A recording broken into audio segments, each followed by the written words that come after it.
the 1988 edition of Fulsham's original Old Moore's Almanack, now in its 291st year, and as ever full of prophetic gloom and doom for the year ahead.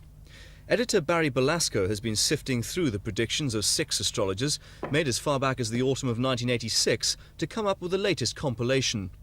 It's good news for Britain. We'll still be going strong by the end of the year, but it's going to be a bumpy old ride, and there'll be plenty of thrills and spills along the way, especially if you're a politician.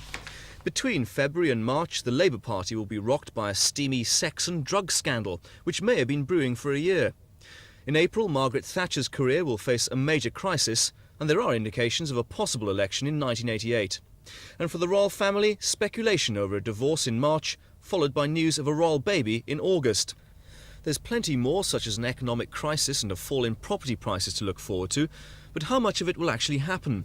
Last year they say a peace initiative and stock market crash were predicted, but then so was a royal engagement. Scheduled for February, it mysteriously didn't happen.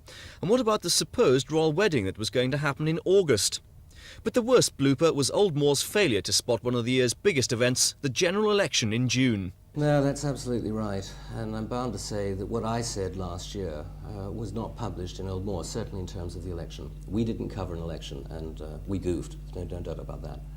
Well, this may be a bit unfair, but of course one of the major things to happen to you in 1987 was that your HQ burnt down, all your files and computer lost in the fire. There is that. Do you know, in all the years, and this dates back to 1697, we have never ever looked at us as an astrological exercise.